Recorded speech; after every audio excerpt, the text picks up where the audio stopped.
Hello दोस्तों, स्वागत है आप सभी का टेक एमएस पे। मेरा नाम मुनीर है और दोस्तों मैं ये Realme Narzo 30 Pro फोन को पिछले एक महीने से यूज कर रहा हूँ और आज ये वीडियो में मैं इस फोन का रिव्यू करने वाला हूँ। एंड यस, मुझे पता है कि ये फोन 7 महीने पहले लॉन्च हुआ था, लेकिन देखो फोन में बहुत सारी चीजें ऐसी होती है जो कंपनी फोन लॉन्च करने के बाद उसमें ऐड करती है। जैसे कि फोन के कैमरास को सॉफ्टवेयर अपडेट के थ्रू और भी इंप्रूव किया जाता है, उसके यूजर इंटरफेस को इंप्रूव किया जाता है वगैरह वगैरह। तो अगर आप अभी सितंबर 2021 में या फिर आने वाले कुछ महीने के बाद ये फोन खरीदने का सोच रहे हो, देन आपके लिए ये वीडियो काफी हेल्पफुल रहेगा। एंड मैं ये फोन के बारे में एकदम डिटेल में बात करने वाला हूं, तो इसलिए ये वीडियो थोड़ा सा लंबा हो सकता है मेरे यूजुअल वीडियो से। सो अब ज्यादा टाइम वेस्ट नहीं करते, let's get straight into the video. तो सबसे पहले ये फोन की अनबॉक्सिंग से शुरू करते हैं। तो ये फोन के बॉक्स में सबसे ऊपर आपको यूजर मैनुअल और बाकी कुछ पेपर वर्क मिलेगा। फिर उसके साथ एक नॉर्मल फ्लेक्सिबल टीपीयू केस है एंड इसकी क्वालिटी काफी अच्छी है। फिर नीचे आपको ये फोन का चार्जर मिलेगा जो कि Realme का डार्ट चार्जर है 30 वॉट्स का। एंड आपको एक यूएसबी केबल भी मिलेगी फोन को चार्ज करने के लिए। एंड उसके नीचे होगा एक SIM ejector tool. And yes, of course आपको ये फोन भी मिलेगा। So that's it for the unboxing. Now let's begin the review.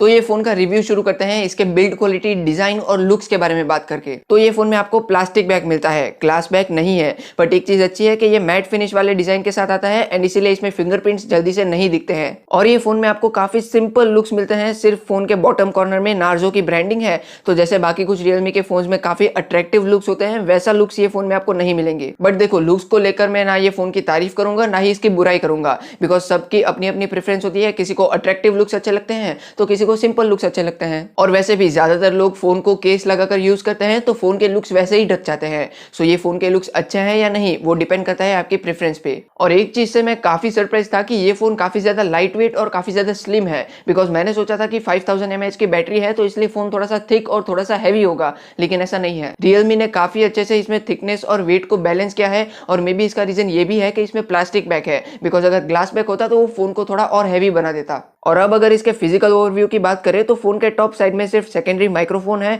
और लेफ्ट साइड में सिर्फ पावर बटन है which also works as a fingerprint scanner. फिर बॉटम साइड में स्पीकर ग्रिल है, टाइप सी पोर्ट है, मेन माइक्रोफोन है and headphone jack है। फिर लेफ्ट साइड में वॉल्यूम कंट्रोल्स है एंड सिम ट्रे है। और ये फोन की एक और चीज मुझे अच्छी नहीं लगी कि इसमें आपको हाइब्रिड सिम स्लॉट मिलता है। मतलब आप 2 सिम यूज कर सकते हो या फिर एक सिम और एक SD कार्ड यूज कर सकते हो। और ये फोन के सिर्फ 2 ही वेरिएंट्स हैं, एक 6GB रैम 64GB स्टोरेज वाला और दूसरा directly 8GB RAM 128GB storage वाला। और दोनों वेरिएंट्स के बीच में 3000 रुपीज का प्राइस गैप है। सो आई थिंक Realme को इसका एक और वेरिएंट लॉन्च करना चाहिए था 6GB रैम 128GB स्टोरेज वाला, because 8GB RAM is too much for a phone and 64GB storage is not enough for most of the people. और अगर Realme ये वाला वेरिएंट नहीं दे सकता था तो एटलीस्ट उनको इसमें डेडिकेटेड सिम स्लॉट देना चाहिए था ताकि लोग 64GB स्टोरेज वाला वेरिएंट खरीद के SD कार्ड लगा के स्टोरेज को एक्सपांड कर सके। बट सैडली हमें दोनों में से कोई भी ऑप्शन इसमें नहीं मिलता है। तो अब ये फोन के डिस्प्ले की बात करते हैं। तो ये फोन में है 6.5 इंचेस का full HD plus IPS LCD display with 120 Hz refresh rate. तो ये भी ये फोन का डाउनसाइड है कि इसमें LCD डिस्प्ले लगा हुआ है, जबकि आई थिंक Realme को ये प्राइस पे AMOLED डिस्प्ले देना चाहिए था। बट इसका मतलब ये नहीं है कि इसका डिस्प्ले खराब है। Realme ने इसमें काफी अच्छा डिस्प्ले पैनल यूज किया है एंड कलर्स वगैरह काफी अच्छे दिखते हैं। इवन ये डिस्प्ले की ब्राइटनेस भी काफी अच्छी है। इसमें 600 निट्स की ब्राइटनेस है, तो अगर आप आउटडोर्स में डायरेक्ट सनलाइट के नीचे भी अगर ये फोन को यूज करोगे तो आपको सब कुछ ठीक से दिखाई देगा। इन शॉर्ट ये फोन का डिस्प्ले अच्छा है, लेकिन अगर AMOLED डिस्प्ले होता तो और भी बेहतर होता। और हाँ, इसके स्क्रीन का रिफ्रेश रेट 120 हर्ट्ज है, इसलिए ये फोन यूज करने में काफी स्मूथ फील होता है। और इसके सेटिंग्स में डिस्प्ले के अंदर आपको 3 ऑप्शंस मिलेंगे रिफ्रेश रेट के लिए, 60 हर्ट्ज, 120 हर्ट्ज और ऑटो। तो ये भी अच्छा है कि अगर आप चाहते हो कि रिफ्रेश रेट हमेशा 120 हर्ट्ज ही रहे तो उसके लिए भी आपको ये फोन में ऑप्शन मिलता है। बट ऐसा करने से इसकी बैटरी लाइफ पे काफी इफेक्ट पड़ेगा, इसलिए मैंने इसको हमेशा ऑटो पे ही रखा है। तो अब ये फोन की परफॉर्मेंस की बात करते हैं। तो परफॉर्मेंस ये फोन की मेन हाईलाइट है, बिकॉज ये फोन स्पेशली पावर यूजर्स के लिए, गेमर्स के लिए बनाया गया है। इसमें आपको MediaTek Dimensity 800U का प्रोसेसर मिलता है जो कि काफी पावरफुल प्रोसेसर है। और देखो गाइस, जो normal day to day task हम फोन में करते हैं वो तो आजकल के ऑलमोस्ट सभी फोन्स बहुत ही इजीली हैंडल कर लेंगे। तो इसीलिए परफॉर्मेंस का रियल टेस्ट होता है, एक तो गेम खेलते टाइम पे और दूसरा फोन को लॉन्ग टर्म के लिए यूज करने के बाद। तो लॉन्ग टर्म में ये फोन कैसा परफॉर्म करेगा वो जानने के लिए तो मुझे इसको कुछ और महीने या फिर कुछ और साल यूज करना पड़ेगा। लेकिन गेमिंग का टेस्ट तो हम अभी कर सकते हैं। तो मैंने इसमें बहुत सारी गेम्स ट्राई की, स्पेशली हाई ग्राफिक गेम जिसमें बहुत ज्यादा पावर यूज होता है, जैसे कि Asphalt 9 या फिर कॉल ऑफ ड्यूटी मोबाइल जैसी गेम्स भी खेली। इनफैक्ट मैंने कुछ दिन पहले एक वीडियो बनाया था best high graphic games for Android, तो वो वीडियो के लिए मैंने जितनी भी गेम्स की टेस्टिंग की थी वो सब यही फोन में की थी और ये फोन ने बहुत ही इजीली सभी गेम्स को अच्छे से हैंडल कर लिया। मुझे रेयरली कोई फ्रेम ड्रॉप्स या फिर कोई लैग देखने को मिला। हाँ, लेकिन अगर आप ये फोन को 45 मिनट्स या फिर 1 घंटे से ज्यादा टाइम के लिए कंटिन्यूसली यूज करोगे गेम्स खेलने के लिए, या फिर इसका कैमरा यूज करोगे, या फिर इसको चार्जिंग पे लगाओगे, तो ये फोन बैक साइड से थोड़ा सा गर्म हो जाता है। और ये कोई बड़ी बात नहीं है बिकॉज ऑलमोस्ट सभी फोन्स में ऐसा ही होता है। इवन कुछ फ्लैगशिप फोन्स में भी आपको हीटिंग इश्यूज मिलते हैं, तो ये तो फिर भी एक मिड रेंज फोन है। हाँ, अगर फोन बहुत ज्यादा गर्म हो जाता है तो वो दिक्कत वाली बात हो जाती है, लेकिन ये फोन तो सिर्फ थोड़ा सा वार्म होता है and that is not a big issue. इसके अलावा ये फोन में आपको 2 रैम वेरिएंट्स मिलेंगे, 6GB रैम और 8GB रैम, और मेरे पास यहाँ पे 6GB रैम वाला वेरिएंट है और इसमें रैम मैनेजमेंट भी बहुत ही अच्छे से किया गया है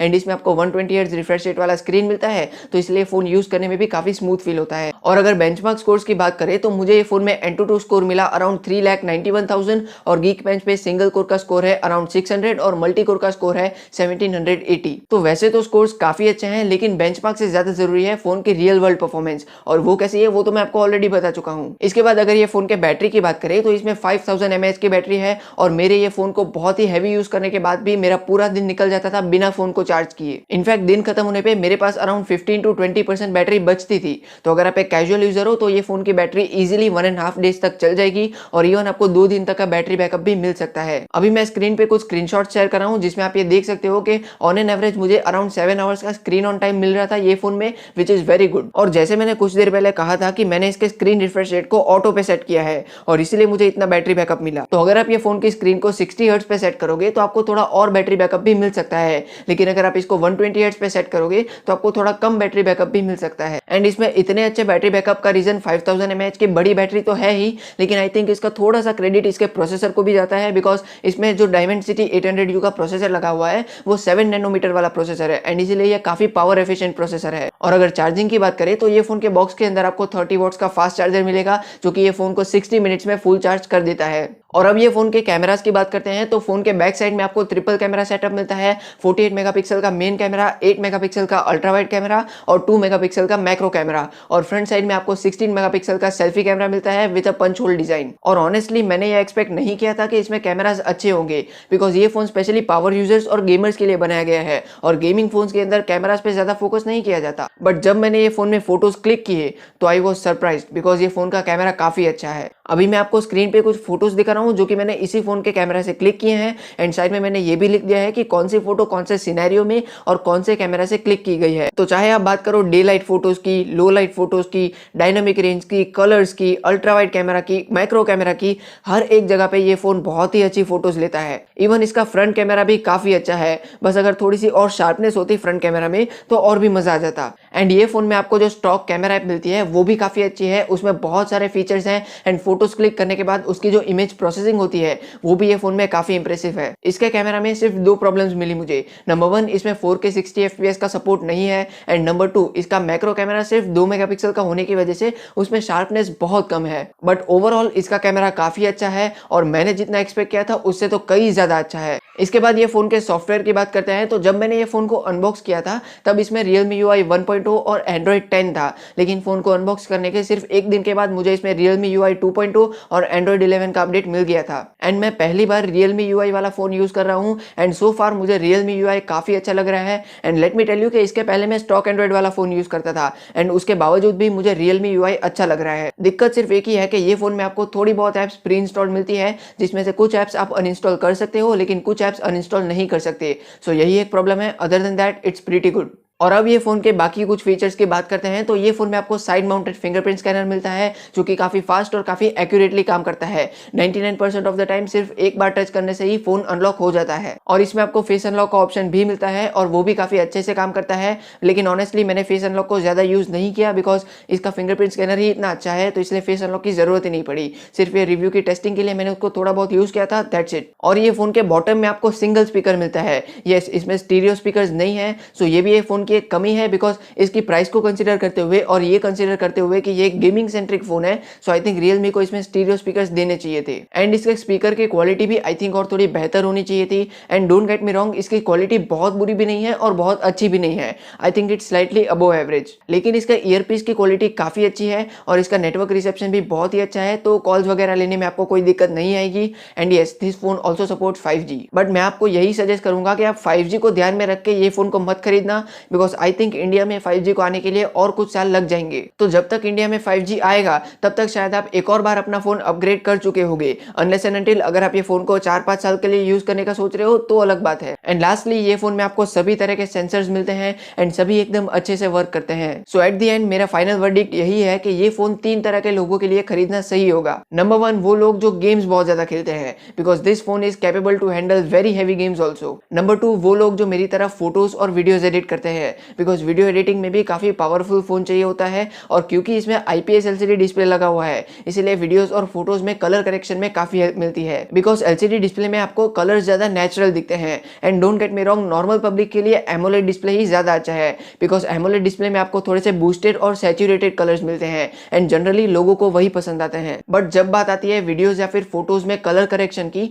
तो उसमें स्क्रीन के कलर्स जितने नेचुरल हो उतना बेहतर होता है। तो जो मेरे जैसे लोग हैं जो वीडियोज या फिर फोटोज एडिट करते हैं उनके लिए LCD डिस्प्ले ज्यादा अच्छा है। और लास्टली नंबर 3, वो लोग जो ये फोन को लॉन्ग टर्म के लिए यूज करना चाहते हैं एंड लॉन्ग टर्म से मेरा मतलब है एटलीस्ट 4-5 साल के लिए बिकॉज ये फोन में प्रोसेसर काफी अच्छा है इसलिए लॉन्ग टर्म में भी ये फोन काफी अच्छी परफॉर्मेंस देगा ऐसा मैं अज्यूम कर रहा हूं। और ये फोन 5G को भी सपोर्ट करता है, तो अगर आप फोन को 4-5 साल के लिए यूज करोगे तो तब तक तो प्रोबेबली 5G आ चुका होगा। सो अगर आप ये तीनों में से कोई भी कैटेगरी में आते हो देन डेफिनेटली आप ये फोन कंसिडर कर सकते हो। भले ही ये फोन 7 महीने पुराना हो चुका है लेकिन still I think it offers very good value. और इसी के साथ ये रिव्यू खत्म होता है। आई होप आपको ये वीडियो से हेल्प मिली होगी ये डिसाइड करने में कि आपको ये फोन खरीदना चाहिए या नहीं। और अगर अभी भी आपके कोई डाउट्स है तो वो आप मुझे नीचे कमेंट करके पूछ सकते हो। सो बस अब ये वीडियो को यहीं पे खत्म करते हैं, फिर मिलेंगे बहुत जल्द एक और ऐसे इंटरेस्टिंग टेक वीडियो के साथ। तब तक के लिए गुड बाय, जय हिंद।